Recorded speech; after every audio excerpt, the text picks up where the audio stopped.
Hey, it's Cairo. Welcome back to the channel. This is the very first video in the Magic the Gathering for Beginners series that I'm going to be posting to the YouTube channel. Super pumped about it, but I've noticed that there's surprisingly little information on YouTube available to players in the beginning phase of their Magic the Gathering journey. So I'm here to help with that. This video is being made as a resource for the Magic the Gathering for Beginners group on Facebook, but obviously, if you came across this video, everybody is welcome to use this, learn from it, use it as a resource. From everybody from that group, welcome. I am glad that you're here. If you're new here, please feel free to hit that subscribe button for more videos in this series. And if you want to join the Magic the Gathering for Beginners Facebook group, I have that link posted below in the description. Today we're talking about creature abilities. For new players, the combat phase is always the most confusing, so we're going to aim to fully explain all of the evergreen abilities currently in the game. An evergreen ability is named after just like an evergreen plant, meaning it's a recurring set after set. There are other creature abilities in the game that come and go, but evergreen ones are the constant ones that we need to build on our foundation and have a knowledge of those so we can effectively enter and resolve combats. So that's what we're going to be doing today. If you like the video, please hit that thumbs up for me. Consider subscribing. Let's get started without further ado for our first creature ability. Our first creature ability in alphabetical order is Deathtouch. When a creature having Deathtouch deals any non-zero amount of damage to another creature, the creature receiving that damage is destroyed at the end of combat, regardless of toughness. Let's say, for instance, you're playing a game and you control a Sedge Scorpion, a 1/1 creature with Deathtouch.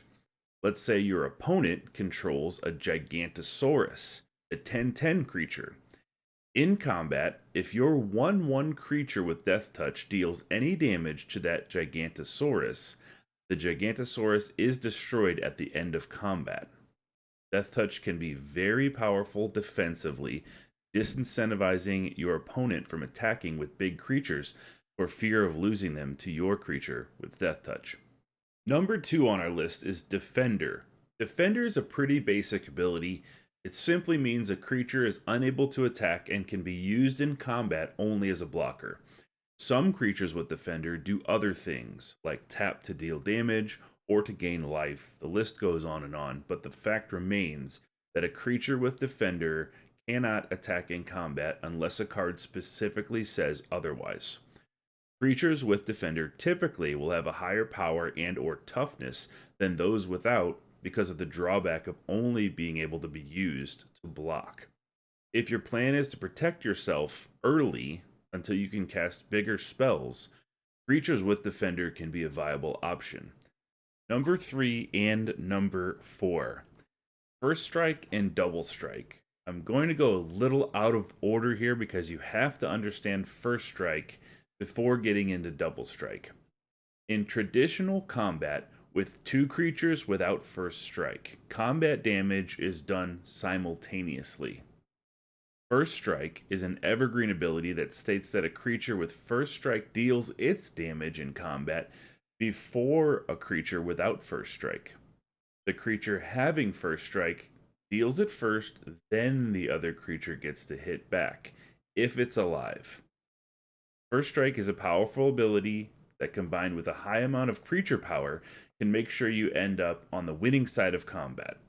First Strike is most common in the colors red and white. Now that we've got that out of the way, let's get into Double Strike.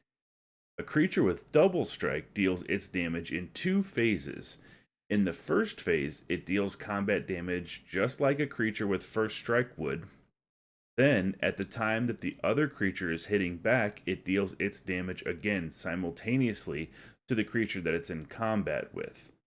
Double Strike is a very potent combat ability. It pairs well with cards that increase the power of your creatures, and it can win combats by itself. Typically, creatures with Double Strike have a lower power when compared to non-double striking creatures due to the fact they deal their combat damage twice. Number 5, Flying. Flying was the very first mechanic that was designed for Magic the Gathering, and it's as potent today as it's ever been. Flying is an evergreen evasion ability that makes creatures without flying unable to block creatures with flying. If you think of Magic the Gathering in terms of a battlefield, a creature with flying, say a dragon or an eagle or something like that, would be able to fly over and past ground based creatures and attack the opponent. This is exactly how it functions in the game. Creatures without flying cannot block creatures with flying. It is important to note, though, that creatures with flying are still able to block ground based creatures or creatures without flying. And that is going to conclude part 1 of the Evergreen ability videos. Thank you very much for watching. I hope you learned something. Please feel free to share. Hit that thumbs up for me, comment, and subscribe. And I will see you for part 2.